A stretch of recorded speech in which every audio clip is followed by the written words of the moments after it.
Janasena TDP కలిసి 160 సీట్లు గెలుస్తామని చెప్పి పొత్తులో భాగంగా 160 సీట్లు గెలుస్తామని చెప్తున్నారు. ఎలా చూస్తారు మీరేమో బూత్ మేము సిద్ధం మా బూత్ సిద్ధం అని చెప్పి వచ్చారు. అవును, గ్యారెంటీగా మాకు ఆ నమ్మకం ఉండబట్టే ఈరోజు ఈ కార్యక్రమాలన్నీ చేసుకుంటున్నాము.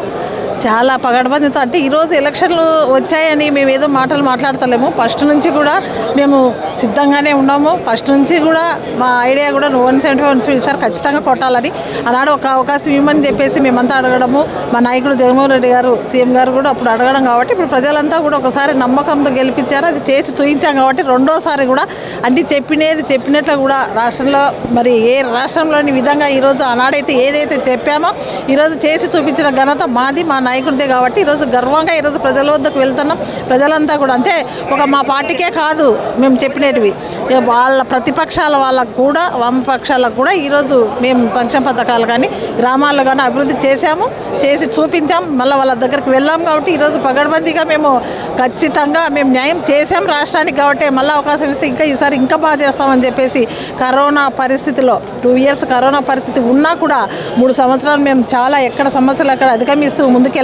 అందుకే ఆ ధైర్యంతోనే ఈరోజు మేము ఈ విధంగా మా కార్యకర్తలము మా నాయకులు మేమంతా కూడా ఈరోజు మేము సిద్ధము, మా బూత్ సిద్ధం అని చెప్పేసి ఈరోజు ఎంతో సంతోషంతో ఇవన్నీ కూడా చేసుకుంటున్నాం. ఈరోజు చాలా ప్రజలు కూడా చెప్పాడు, చేసి చూయించాడు. అది ఆ వారసుడు అంటే రాజన్న వారసుడు జగన్మోహన్ రెడ్డి గారికి ఆ ఇంటికే తెలుతుందని చెప్పేసి ఆ వారసుడు జగనన్న కాబట్టి ఈరోజు ఆనాడు రాజన్న పాలన ఎలాగైతే రాజశేఖర రెడ్డి గారు చేశాడో ఈరోజు అదేవిధంగా తన తనయుడు 10 అడుగులు ముందుకేసి ప్రజల్లో చొచ్చుకొని పోయే విధంగా మరి వాళ్ళ ఎమ్మెల్యేలని మంత్రుల్ని కూడా ఈరోజు ప్రజల వద్దకు పోయి వాళ్ళ సమస్యలు చేసుకునే విధంగా తలెత్తుకునే విధంగా ఈరోజు చేశాడు. కాబట్టి మేము కూడా సిద్ధం, మా నాయకునితో పాటు మా బూత్ కమిటీలు కూడా సిద్ధం అని చెప్పేసి తెలియజేస్తున్నాం. మేడం ఇప్పుడు ప్రజల్లో వ్యతిరేకత ఉంది, అందుకే మమ్మల్ని ఎదుర్కోలేక ఎలాంటి అక్రమ కేసులు పెడతామని చెప్పి అనేకమైన సభల్లో చెప్పడం అది రాంగ్. ఎదుర్కోలేక పొత్తులు మాతో మా నాయకుడు ఒక్కరితో ఢీకొనలేక పొత్తులు పెట్టుకుంటూ రోజుకొకరిని కాళ్ళ ఎలా పడుకుంటూ ఈరోజు వాళ్ళు పొత్తులు పెట్టుకొని మా జగన్ ఒక్కరితో మా అన్నతో ఒక్కరితో ఎదుర్కోలేక ఈరోజు వాళ్ళు చేస్తున్నారు అన్ని పనికి వాళ్ళ మాటలన్నీ మాట్లాడుకుంటూ చేసుకుంటూ ప్రజల వద్దకు వస్తున్నారు. ఈరోజు 3 సార్లు ముఖ్యమంత్రి చంద్రబాబు నాయుడికి 40 years ఇండస్ట్రీ అని చెప్పుకున్న చంద్రబాబు నాయుడు గారికి ప్రజలకు ఏం చేయాలో తెలియక తనకంటే అనుభవం తక్కువ వాళ్ళతో తనకంటే తక్కువ వయసున్న వాళ్ళని ఢీకొనలేక ఈరోజు భయపడి పొత్తులు అనుకుంటూ వస్తున్నాడు.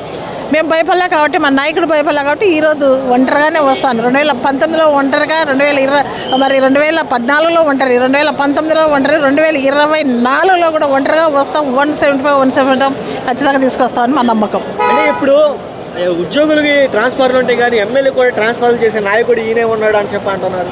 ట్రాన్స్ఫర్ చేస్తున్నాడు అంటే తను చేస్తలేడా? మా వాళ్ళని లాక్కుంటే ఈరోజు సీట్లు ఇచ్చలేరా? మా వాళ్ళని అయితే మాట్లాడుతున్నా అదే నోటితోనే ఏదైతే చంద్రబాబు నాయుడు గారు అదే మా పత్తికొండ అడ్డాలోనే మాట్లాడొచ్చాడు. చెత్త అని తీసేసి పక్క పడేసిన వాళ్ళు పక్క నియోజకవర్గం పోతే చెత్త కాదని ఈరోజు నువ్వు చెత్త అన్న వాళ్ళని తీసుకొని పోయి మళ్ళీ కూడా నువ్వు టికెట్లు ఇస్తున్నావు. నువ్వు తెలుసుకోవాలా, నువ్వు మాట్లాడే మాట ఏమో నీ నైజం అది. మేము ఎప్పుడు కూడా అలాంటి మాటలు మాట్లాడడం. చెత్త ఎందుకైతారయ్యా? చెత్త అనేది నీకు చెత్తగా కనిపిస్తుంటారు. మేము ఎప్పుడు అందరినీ కూడా మా వాళ్ళే ఏదో ఒకటి అవకాశం కల్పిస్తాడు. ఏదో ఒక దాని వలన ఒక ఈక్వేషన్ వలన పక్కకు పెట్టిండొచ్చు కానీ వాళ్ళని కూడా మా వాళ్ళు ఎవరు పక్కకు కూడా ఆయన మాటలు నమ్మరు. తన దగ్గర ఎవరో పోతే వాళ్ళు అంతే చంద్రబాబు నాయుడు ఎవరు చిక్కుంటారో ఉచ్చులో చిక్కున్నట్లు అని చెప్పేసి అందరికి తెలుసు. మేడం ఇప్పుడు ఒక్కసారి పొత్తులు ఖరారు చేసి ఫస్ట్ లిస్ట్కే దగ్గర 40 మంది రాజీనామా చేయడానికి సిద్ధంగా ఉన్నారు అని చెప్పి ప్రతిపక్షాల నుంచి పార్టీలోకి రావడానికి సిద్ధంగా ఉన్నారని చెప్పి ఇప్పుడు అధికార పక్షం మీరు చెప్పడం జరుగుతుంది. ఎలా చూస్తారు?